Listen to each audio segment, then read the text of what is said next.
নমস্কার, অনলাইন ক্লাসে স্বাগতম জানাচ্ছি। আমি আখিরানী, সহকারী শিক্ষক, নয়খালী মাটিভাঙ্গা মাধ্যমিক বিদ্যালয়, ভান্ডারিয়া প্রিস্কুল। শিক্ষার্থী বন্ধুরা কেমন আছো সবাই? আশা করি সবাই ভালো আছো। আশীর্বাদ করি তোমরা সবসময় ভালো থাকো, সুস্থ থাকো, রোগমুক্ত থাকো এবং হাসি খুশি থাকো। শিক্ষার্থী বন্ধুরা, আজকের অনলাইন ক্লাসে আমি তোমাদের জন্য নিয়ে এসেছি নবম শ্রেণীর হিসাব বিজ্ঞান চতুর্থ অধ্যায় মূলধন ও মুনাফা জাতীয় লেনদেন। সবাই প্রস্তুত তো অনলাইন ক্লাসের জন্য? খাতা, কলম, বই, ক্যালকুলেটর, স্কেল নিয়ে সবাই পড়ার টেবিলে বসে পড়ো। শিক্ষার্থী বন্ধুরা, তাহলে আমরা শুরু করি। আসো,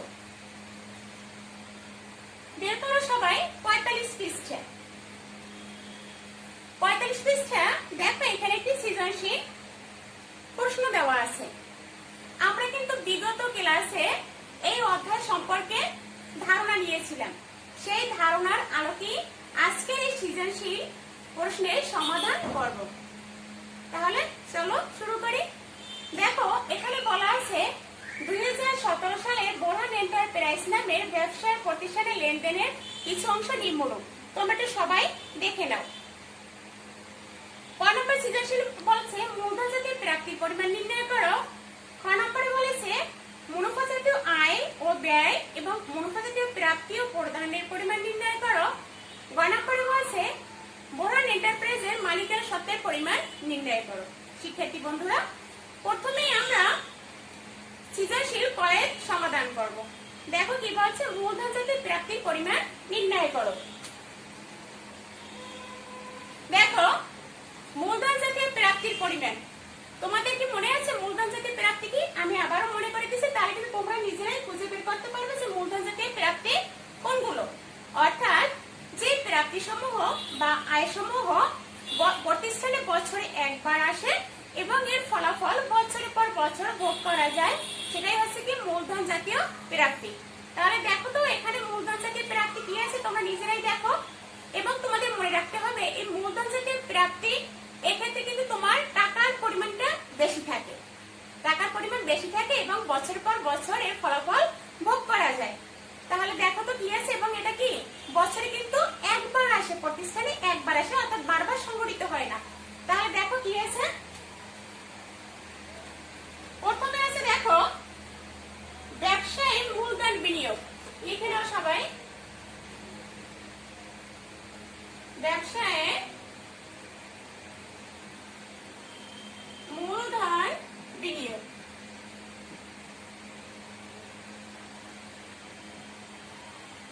কত টাকা দেখো তো? 5 লাখ টাকা।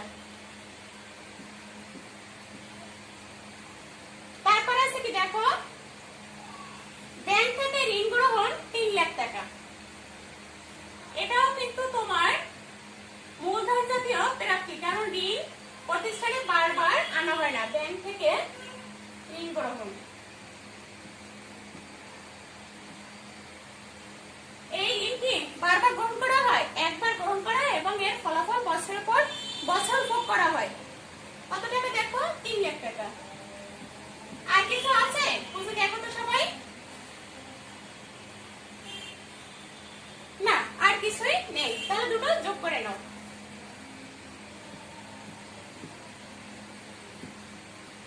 শিক্ষার্থী বন্ধুরা, তাহলে আমরা পেলাম মূলধন জাতীয় প্রাপ্তি কি, অর্থাৎ আবারও বলবো, দেখো মূলধন জাতীয় প্রাপ্তি দুটো। এখানে আমরা কি কি পেলাম? একটি হচ্ছে ব্যবসায় মূলধন বিনিয়োগ, আরেকটা পেলাম কি ব্যাংক থেকে ঋণ গ্রহণ। এছাড়া কিন্তু আর আমাদের কোনো কিছুই নেই। তাহলে সবাই এটা বুঝতে পেরেছো? বোর্ড কিন্তু মুছে ফেললাম। এরপর আসো খ নম্বর সৃজনশীল প্রশ্নের সমাধান করবো আমরা এখন। খ নম্বরে কি বলা হয়েছে দেখো, মুনাফা জাতীয় আয় ও ব্যয়, মুনাফা জাতীয় প্রাপ্তি ও প্রদানের পরিমাণ নির্ণয় করো। সবাই এরকম একটা ছক এঁকে নাও। প্রথম বলছে কি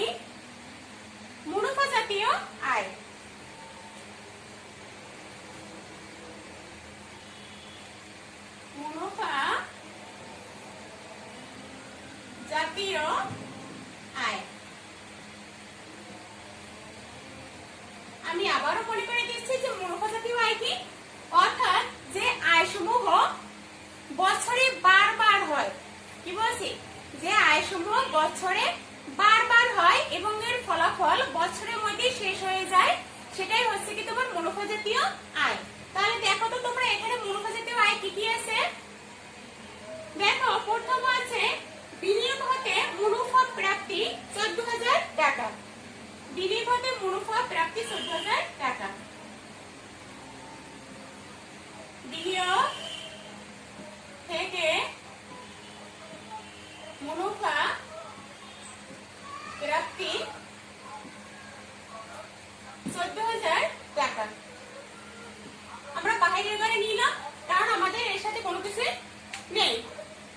এরপর আছে কি দেখো কমিশন প্রাপ্তি।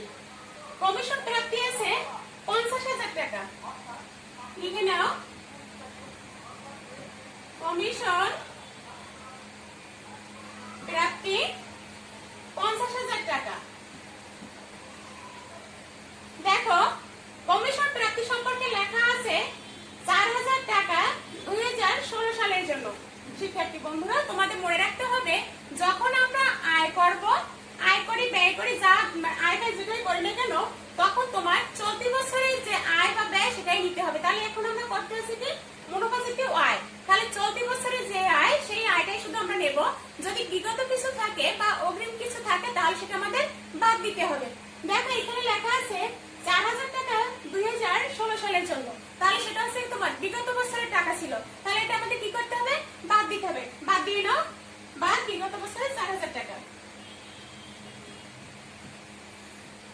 বাদ বিগত বছরের 4,000 টাকা। দেখো এটা বুঝতে পেরেছো সবাই? অর্থাৎ আমি কি বলছি, যখন আমরা আয় সমূহ বের করব, আয় বের করি বা ব্যয় বের করি, তখন শুধু আমাদের চলতি বছরে যে টাকা শুধু সেই টাকাই যাবে। বিগত বছর বা অগ্রিম কোনো বছর বা পরবর্তী বছর বা বিগত বছরের কোনো টাকাই আমরা অন্তর্ভুক্ত করব না, সেই টাকাটা আমরা বাদ দিব। তাহলে আমরা পেলাম বিনিয়োগ থেকে মুনাফা প্রাপ্তি, আর পেলাম কমিশন প্রাপ্তি। দেখো আর কি আছে, পণ্য বিক্রয় আছে দেখো 20 লাখ টাকা। পণ্য বিক্রয় কত টাকা? 20 লাখ টাকা। সরাসরি নিয়ে নাও, যেহেতু এর সাথে কোনো কিছুই নেই। দেখো তো আর কিছু আছে নাকি মুনাফা জাতীয় আয়? কোনো কিছুই নেই, তাহলে যোগ করে নাও।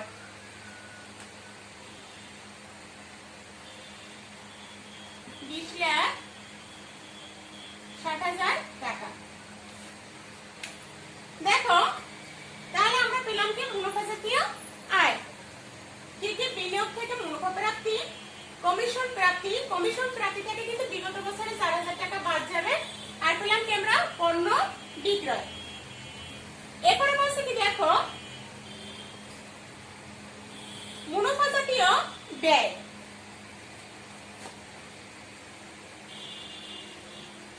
মুনাফা জাতীয় ব্যয়। দেখো মুনাফা জাতীয় ব্যয় কি আছে। প্রথমে দেখো পণ্য ক্রয় আছে 10 লাখ টাকা। নিয়ে নাও, পণ্য ক্রয়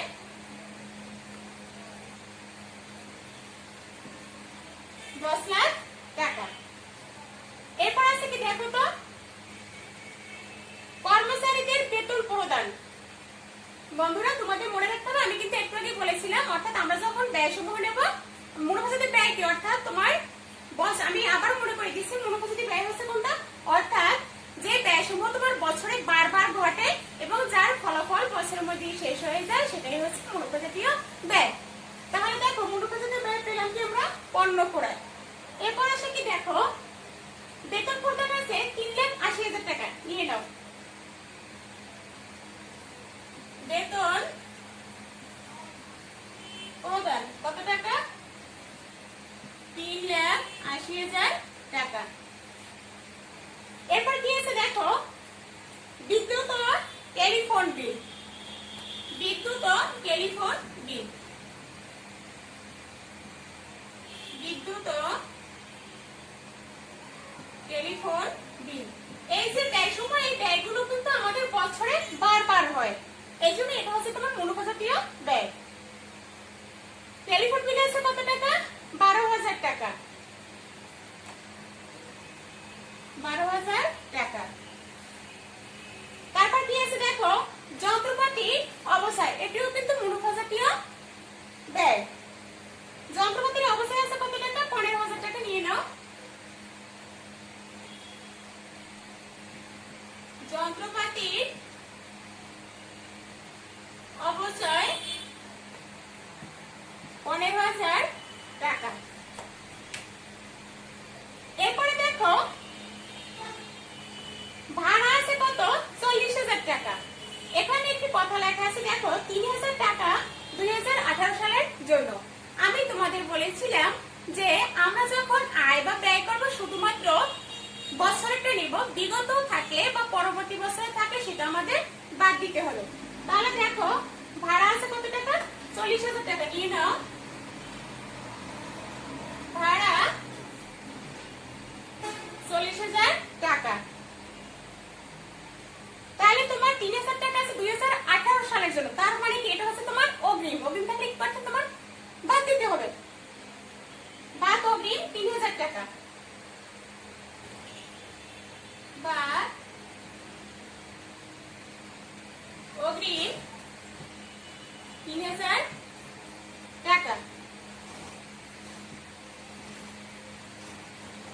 37,000 টাকা। আমাদের মুনাফা জাতীয় লেনদেন আর কোনো কিছুই, মুনাফা জাতীয় ব্যয় আর কোনো কিছুই নেই। এখন এই টাকাগুলো সবাই যোগ করে নাও।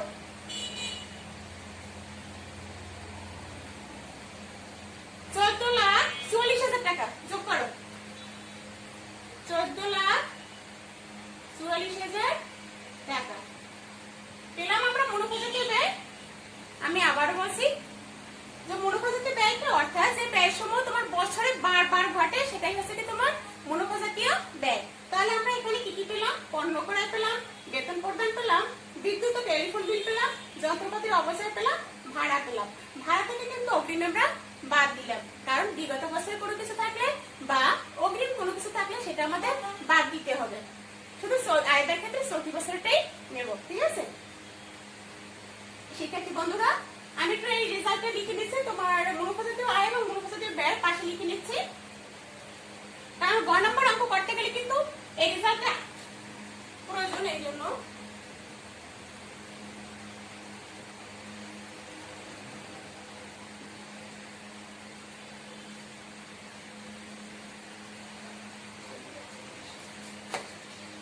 ঠিক আছে?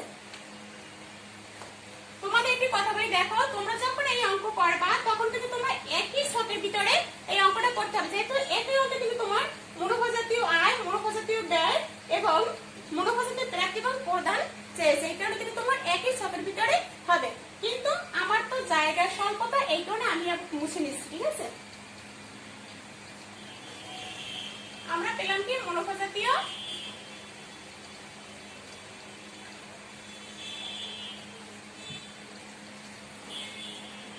মুনাফা জাতীয় আয় এবং ব্যয়ের পরিমাণ।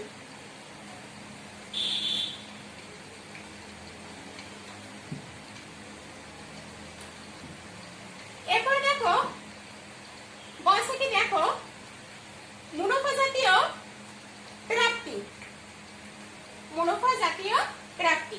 যখন আমরা প্রাপ্তি সমূহ বা প্রদান সমূহ করব তখন আমরা সম্পূর্ণ টাকাটাই নেব। কি বলছে? সম্পূর্ণ টাকা নেব। এক্ষেত্রে কিন্তু আমরা কোনো কিছুই বাদ দেবো না, যে টাকা দেওয়া থাকবে সেই টাকাই নেব। তাহলে দেখো প্রথমে আমরা নিয়ে নিই মুনাফা জাতীয় প্রাপ্তি, নিই মুনাফা জাতীয় প্রাপ্তি। তোমরা কিন্তু এর আগে যে মুনাফা জাতীয় আয় করেছো সেই রকমই সবগুলো নিবে, শুধুমাত্র ওই যে আমরা বাদ দিয়েছিলাম কি কমিশন থেকে বাদ দিয়েছিলাম, আমরা বাদ দেবো না, সম্পূর্ণ টাকাই নিয়ে যাব, ঠিক আছে? তাহলে আমরা প্রথমে নিয়েছিলাম কি বিনিয়োগী প্রাপ্তি, হ্যাঁ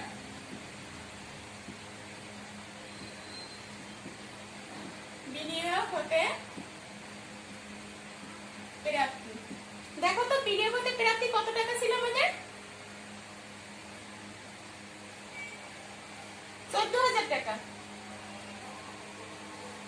14,000। এবারে দেখো কমিশন প্রাপ্তি। কমিশন প্রাপ্তি ছিল কত টাকা? 50,000 টাকা। আমরা যখন আয় করেছি তখন কিন্তু বিগত বছরের টাকা বাদ দিয়েছি, কিন্তু প্রাপ্তি ক্ষেত্রে আমরা বাদ দেব না, সম্পূর্ণ টাকা আমরা নিয়ে যাব।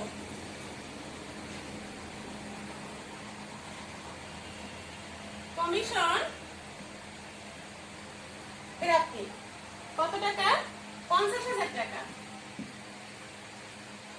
তারপরে এসে দেখো পণ্য বিক্রয় আছে 20 লাখ টাকা, নিয়ে নাও।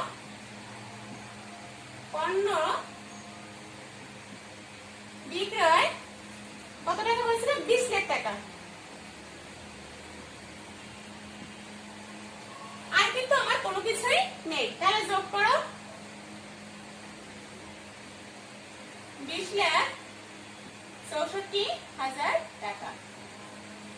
এটা পেলাম কি আমরা? মুনাফা জাতীয় প্রাপ্তি। এবার বলছে কি দেখো মুনাফা জাতীয় প্রদান। মুনাফা জাতীয় প্রদান। দেখো তো মুনাফা জাতীয় প্রদান কি আছে?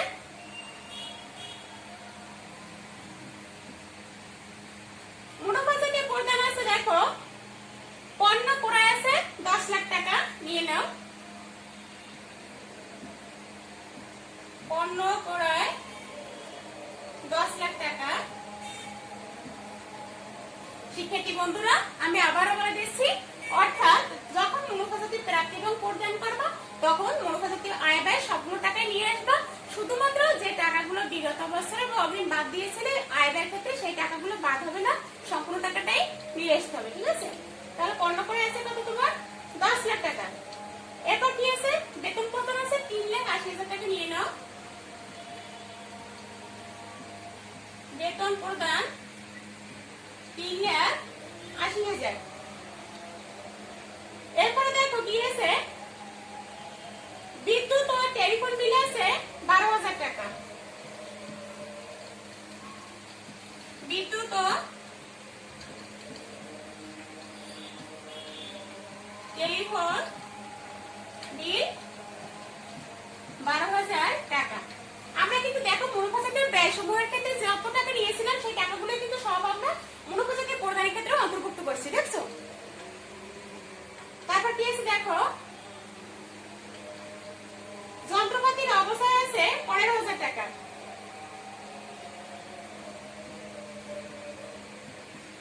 যন্ত্রপাতি অবস্থায় কত টাকা?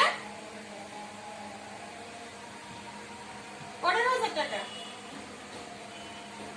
যন্ত্রপাতির অবস্থায় আছে 15,000 টাকা। এরপরে দেখো ভাড়া আছে কত টাকা? 40,000 টাকা আছে তোমার ভাড়া, নিয়ে নাও। ভাড়া 40,000 টাকা। দেখো আমরা যখন ব্যয় করেছিলাম তখন কিন্তু আমরা 2018 সালে যে ভাড়া 3,000 টাকা দেওয়া ছিল সেটা কিন্তু আমরা বাদ দিয়েছি, কিন্তু এক্ষেত্রে আমরা বাদ দেব না, কারণ সম্পূর্ণ টাকাটাই আমাদের নিতে হবে। প্রাপ্তি এবং প্রদান ক্ষেত্রে আমরা কোনো কিছু বাদ দেব না, সম্পূর্ণ টাকাই আমরা নিয়ে যাব। এবার তোমরা এটা যোগ বিয়োগ করো, চলো যোগ করো। 14,47,000, 14,47,000। শিক্ষার্থী বন্ধুরা তাহলে আমরা পেলাম কি দেখো মুনাফা জাতীয় আয় পেলাম, মুনাফা জাতীয় ব্যয় পেলাম, তারপর পেলাম কি মুনাফা জাতীয় প্রাপ্তি এবং পেলাম মুনাফা জাতীয় প্রদান, ঠিক আছে? এরপর দেখো 9 নম্বর সৃজনশীল প্রশ্নে বলছে কি বোরহান এন্টারপ্রাইজের মালিকানা সত্ত্বের পরিমাণ নির্ণয় করো। মালিকানা সত্ত্বের পরিমাণ নির্ণয় করো। আমি কিন্তু বোর্ড মুছে নিচ্ছি।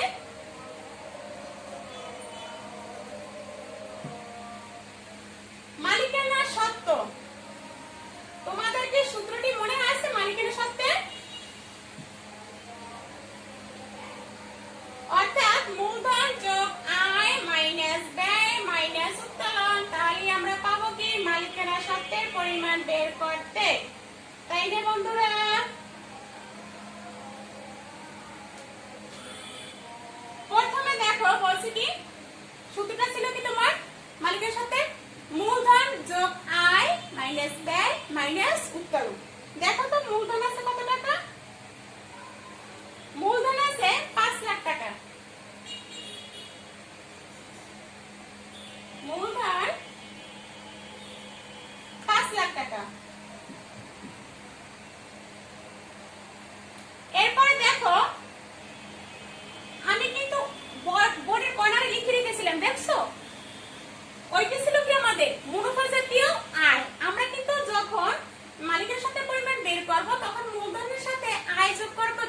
দেব। তোমাদের মনে রাখতে হবে এখানে কিন্তু প্রাপ্তির টাকা বা প্রদানের টাকা, মুনাফা জাতীয় প্রাপ্তি বা প্রদানের টাকা অন্তর্ভুক্ত হবে না। অন্তর্ভুক্ত হবে কি তোমার মুনাফা জাতীয় আয়ের টাকা এবং মুনাফা জাতীয় ব্যয়ের টাকা। ঠিক আছে, তাহলে লেখো তোমার আয় হয়েছিল কত, যোগ করো তো 20,60,000 টাকা যোগ মুনাফা জাতীয় আয় কত টাকা, 20,60,000 টাকা। নিয়ে নাও 20,60,000 টাকা যোগ করো 25,60,000 টাকা না,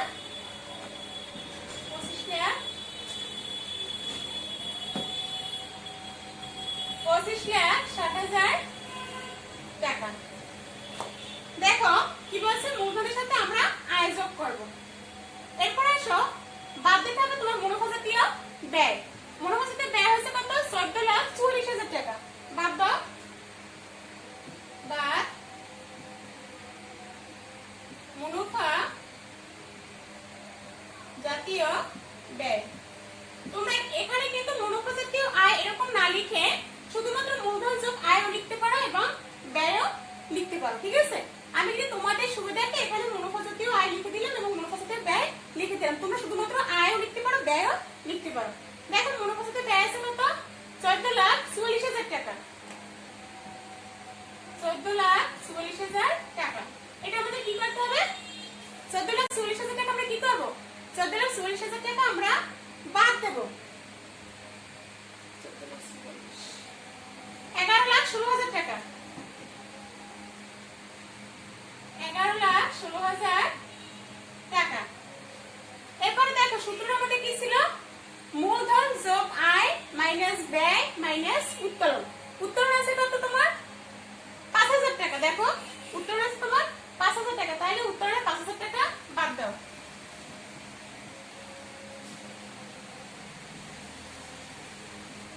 বাদ উত্তোলন 5,000 টাকা।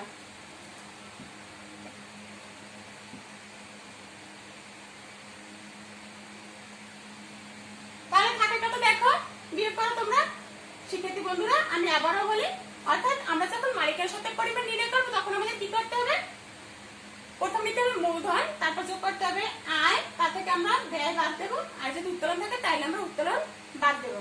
এখন তোমরা উত্তোলন বাদ দাও, তাহলে বেরোবে কি মালিকের সাথে পরিমাণ। 11,16,000 থেকে 5,000 টাকা বাদ দাও, 11,11,000 টাকা পেলাম আমরা মালিকের সাথে পরিমাণ। ঠিক আছে, তাহলে আজকে আমরা সৃজনশীল অঙ্কে কি কি করতে পারলাম, অর্থাৎ দেখো একটু তোমাদের সুবিধা আছে, এই অঙ্কে কিন্তু মূলধন এবং এই যে মুনাফা জাতীয় লেনদেনের প্রায় মানে অঙ্কই কিন্তু এখানে এসে গেছে। অর্থাৎ এখানে কিন্তু তুমি মূলধন জাতীয় প্রাপ্তিও পেয়েছো, মুনাফা জাতীয় আয় ব্যয় পেয়েছো, মুনাফা জাতীয় প্রাপ্তি এবং প্রদান পেয়েছো। শুধু এখানে তুমি পাওনি কি মূলধন জাতীয় ব্যয় সমূহ বা প্রদান সমূহ, তাই না? এছাড়া কিন্তু তোমরা এই অধ্যায়ে মানে আমরা বিগত ক্লাসে জানিয়ে আলোচনা করেছিলাম, প্রায় কিন্তু আমরা এই অঙ্কের মাধ্যমে আমরা পেয়েছি, ঠিক না? আচ্ছা, তাহলে শিক্ষার্থী বন্ধুরা আজকের ক্লাস এখানেই শেষ। ও হ্যাঁ, তোমরা বাড়িতে 2 নম্বর অঙ্ক একটু করার চেষ্টা করিও। ঠিক আছে, সবাই চেষ্টা করো, তাহলে তোমরা অবশ্যই পারবে। আমার বিশ্বাস যে তোমরা পারবে। আর এই অধ্যায়টা কিন্তু সহজ আছে, মোটামুটি সহজ, তাই না? কঠিন বলা যাবে না। আচ্ছা ঠিক আছে, তাহলে ভালো থাকো সবাই। হ্যাঁ।